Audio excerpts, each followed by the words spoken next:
Okay, we're going to do part 2 of our roof coating series.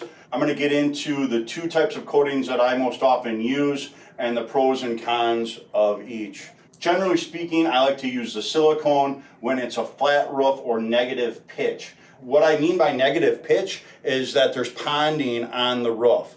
You shouldn't have a roof that does that, but unfortunately there are a lot of roofs that do have negative pitch. So silicone's awesome for that application. The reason being is that membrane, the silicone membrane, does not allow any travel through that system, that layer.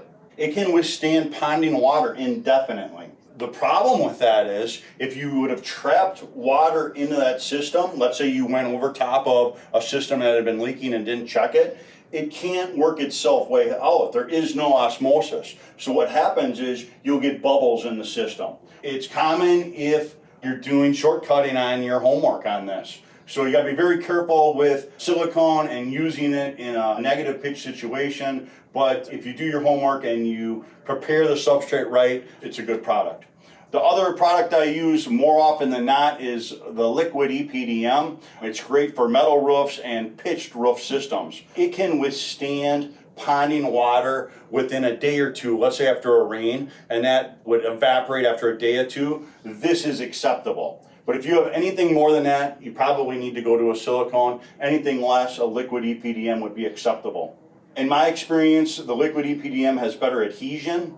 I spilled some on my driveway about 5 years ago and I still can't get it off. So when I went down to the Uniflex class in Dallas, there's ways that you check for adhesion to make sure you have all the oxidation off your system. And what they do is you would embed a fabric into the substrate and then put your coating on that fabric and use a fish scale to measure the weight that it would take to pull the coating off.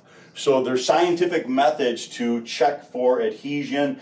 Obviously, if you're going to go through the time and expense of putting on coating, you want to do it right. And adhesion is a big factor in that. I also like the tensile strength of the liquid EPDM. In Wisconsin, these roofs move a lot just because of the freeze-thaw process cycle, and it's very strong as far as pulling and contracting.